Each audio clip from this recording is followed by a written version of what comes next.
TikTok is the most downloaded app in the world. It has 170 million active monthly users in the US, with 56% of adults under 34 saying they use the app. But it's come under fire recently by US lawmakers. Some U.S. senators are calling TikTok a national security threat. TikTok is absolutely a national security threat. It's a serious national security threat. TikTok is a national security threat. These fears recently caused the app to be banned in the US, unbanned, then at risk of being banned again. So let's talk about why this is happening and if there's any substance to the national security allegations. Now, if you don't already know, TikTok is a social media app created by ByteDance, which is based in Beijing, China, although there, the app is called Douyin. Within a year, the app reached 100 million users, and ByteDance wanted to expand Douyin internationally. So in 2017, they created a US version called TikTok, and jump-started the platform by purchasing a short-form video app already popular in the US called Musical.ly. The two platforms merged, and by 2018, TikTok reached 2 billion downloads worldwide. At the same time, allegations were being made by the Trump administration that apps from China, quote, threaten the national security, foreign policy, and economy of the United States. And through executive order, the US would prohibit any transaction by any person with ByteDance. Now, that action was blocked by multiple federal judges and never happened. But the narrative persisted and would be echoed by corporate executives and public lawmakers. Just listen to Jeremy Bash, former chief of staff at the CIA and Department of Defense, explain the issue. China is engaged in an ongoing and unrelenting effort to hack the United States. Because the software doesn't just have funny videos. It also collects everywhere you go, everybody you talk to, everybody you work with. It can also turn on a microphone. It can amass massive amount of information that, when you put it all together, Stephen, constitutes a major cyber risk to the United States and our critical infrastructure. Now, that all sounds pretty scary. So let's start with the first claim, that TikTok gives the Chinese government personal data of US citizens. This is likely true, since ByteDance is subject to Chinese laws that require it to share data with their government. TikTok's US privacy policy appears to confirm this, saying, "We may share your information with a parent, subsidiary, or other affiliate of our corporate group."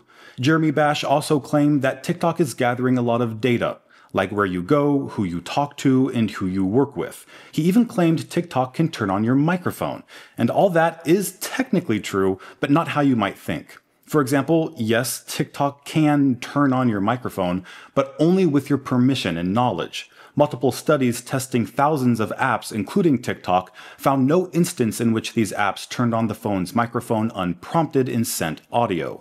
The truth is, companies don't need to listen to know everything about you, thanks to something called behavioral advertising, where a profile of you is built up over time based on your internet activity, including who you message, who's near your location, what links you share, and what websites you visit.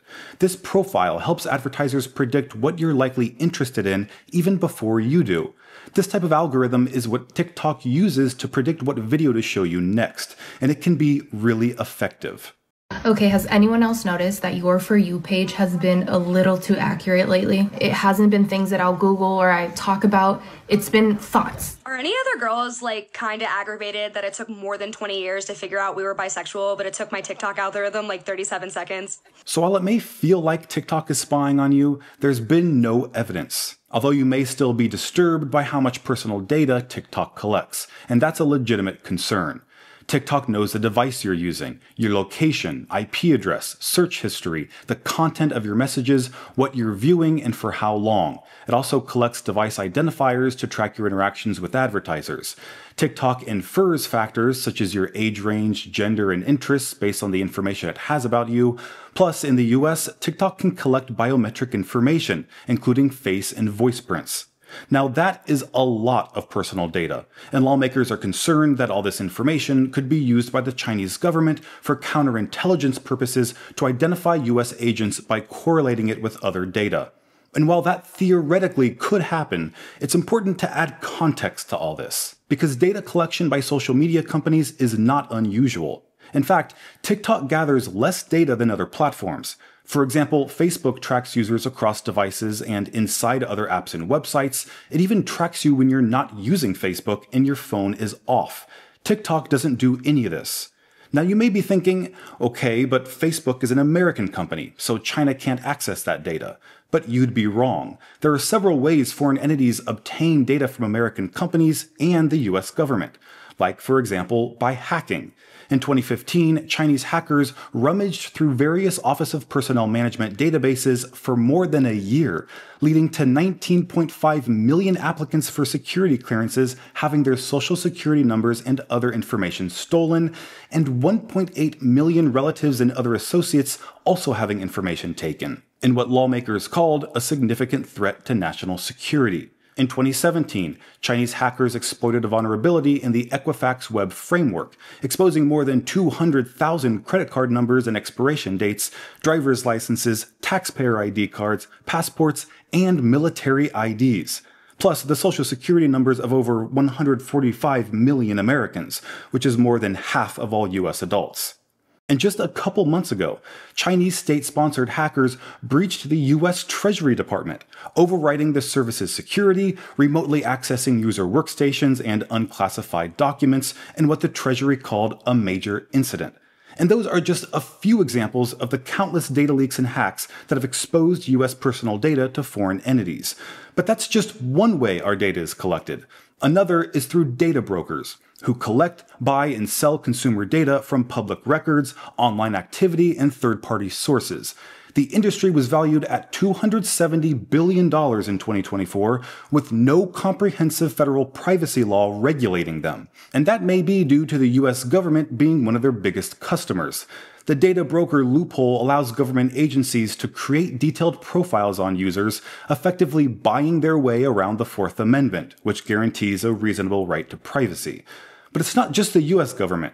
China, Russia, and Iran can go directly to data brokers to purchase information about service members and veterans, or if that fails, they can just steal it. So while TikTok could technically be used by the Chinese government to obtain personal data, it pales in comparison to the data that's already been illegally stolen and legally purchased. But TikTok has also faced allegations of spreading Chinese propaganda. First thing that my daughters know about an issue, whether it's a wildfire or a school shooting or politics or the Middle East or Ukraine, they've learned from TikTok. Oftentimes, it's the only thing they know. So if there were a geopolitical crisis and China wanted to use its algorithm to advance certain narratives, certain information, certain propaganda, if we were in, heaven forbid, a war with China, this would be the mother of all propaganda platforms that China could use. Again, that sounds pretty scary, but most of those allegations are theoretical. There have been a couple studies done that attempt to measure the amount of anti-China versus pro-China content on different social media platforms, and found that while there were no clear, consistent differences between TikTok and the other platforms with respect to pro-China or neutral content, there was, however, consistently lower anti-China content on TikTok. But less isn't the same as none. Plus, the methodology used to find these videos was questionable. The data was collected by typing a term into the search field and clicking on the first video that appeared, then scrolling through each subsequent video, saving each one.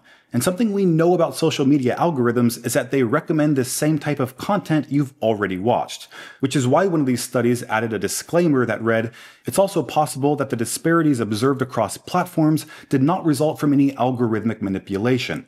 Instead, perhaps they merely reflected differences in user preferences by platform. It's possible that TikTok attracts a user base more inclined toward the type of content the CCP would like to promote." It should also be noted that all major countries have propaganda operations that use social media to push their messaging, including Russia, Iran, China, and the US. Plus, the Chinese government has been found spreading pro-China messages on more than 50 websites, from Facebook and Instagram to YouTube, Twitter, and Reddit. And it isn't like TikTok is ignoring the issue. In February 2024 alone, TikTok removed 16 accounts based in China that promoted CCP policies, which is a common practice among all social media companies. Some researchers have even said they've not seen a particular focus on Chinese influence on TikTok that goes beyond other popular platforms. Now, others may argue that TikTok may not be any worse than other platforms today, but it could be in the future. And while that's also technically true, the same could be said for Facebook, Instagram, Twitter, or YouTube, because it wasn't TikTok that allowed Russia to influence the 2016 election, that was Facebook.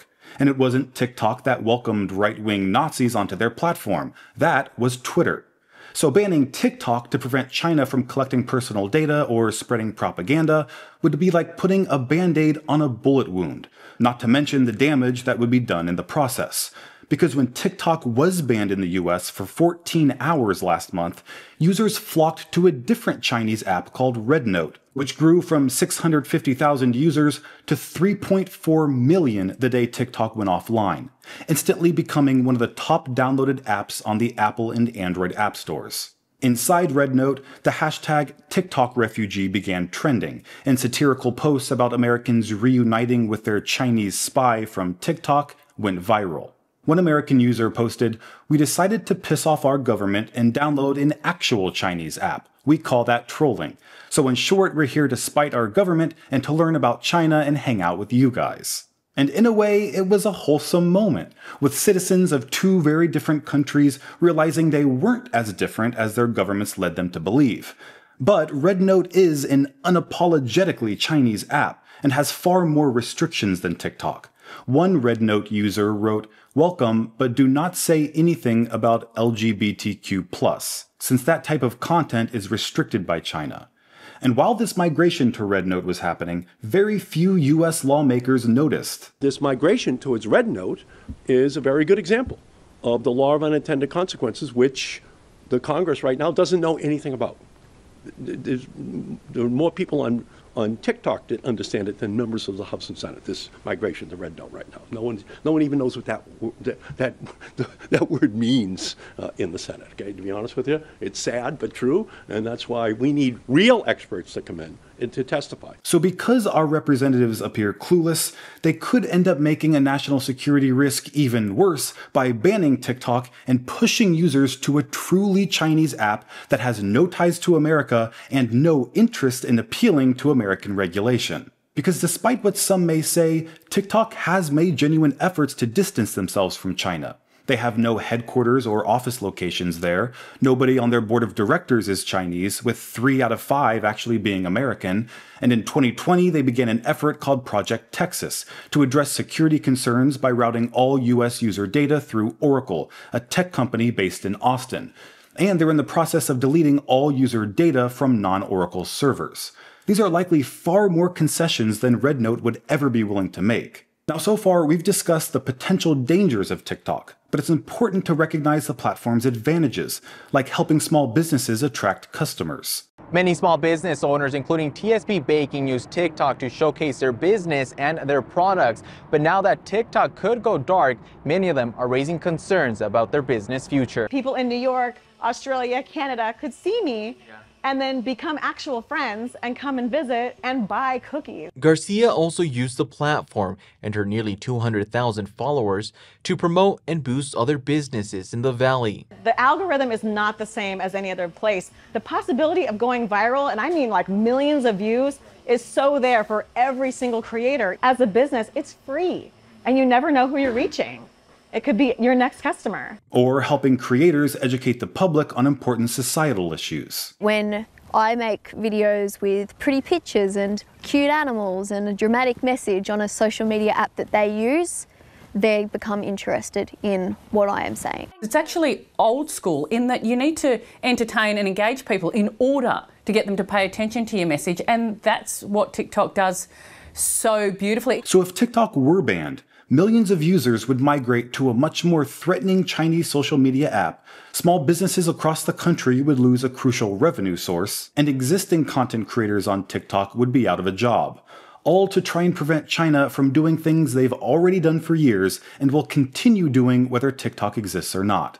The bottom line is that if the US government was serious about protecting our personal data and shielding us from propaganda, they would create common sense privacy regulation, which is the only way to prevent our data from being collected, sold, or stolen. But again, this would disadvantage the government, since the current system allowed the FBI, Secret Service, and Department of Defense to acquire smartphone location data without a warrant, facilitating unimpeded government surveillance on a massive scale that would have been unimaginable a few decades ago. So instead of protecting our data, the US government is protecting their ability to buy it. But this is a double-edged sword, since it also allows foreign governments to do the same thing. So where do we go from here?